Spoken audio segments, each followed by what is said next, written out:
Hey, good morning.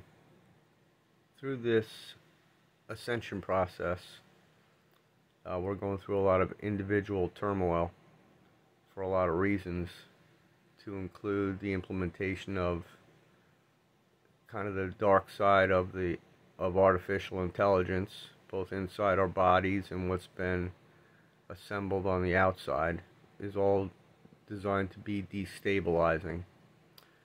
So you've got the artificial piece, as I'll call it. In addition to that, because reincarnation means born again, if you're on a good path right now toward ascension, there are going to be things that come up into your mind that must be reconciled and intended for a best case solution.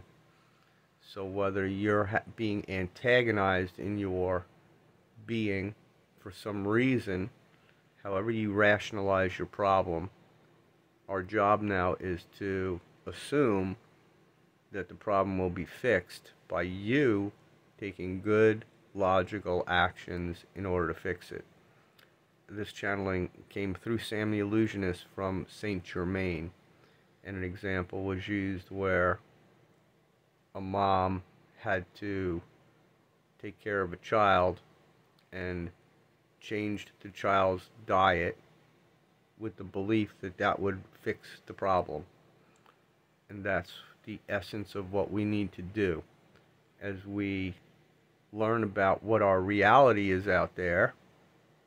Let's go back to the classic examples of the systems of the world that are going to be changing dramatically, that you have to come to grips with. You've got an occupation, you went to college, and it's about your job in the future and what is going on out there. You know, in near real time, you've got to now assess this situation and make some smart changes for yourself.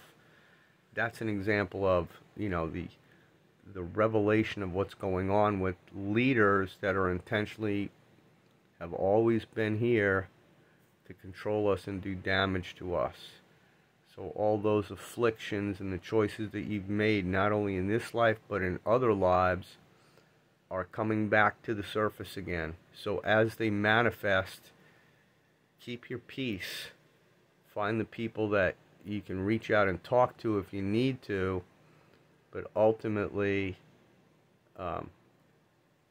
the job of others is to have compassion for you and to help point you in the right direction. But your position, because you have a viper suit here, is to move on, put things to bed, know that it was for learning. Whatever it was, if you get hung up by it, you're hanging yourself up by it. So whatever it was, you put it to bed, and you just have a loving attitude towards others, and you assume that problems are going to be resolved. See, as a new earth-aware human, we know where we're going with all goodness and positivity, changing the planet in very dramatic ways over time. So that's all good news. And as you, the person that wants to participate, learn about what your limitations are and what you need to get into the right balance, which equals love yourself and love everybody else. Simplify it and deal with the agitations with a logical solution in mind, and keep your peace, because peace is coming. It's with us. So that's the message, and it's just some coaching, because each of us are going to have our own. They're called catalysts, and they are just opportunities to strike you heavy about who are you and how do you fit in. And either you are a victim, or you're you process it and you rise up for and with your creator in you. And I'll see you there.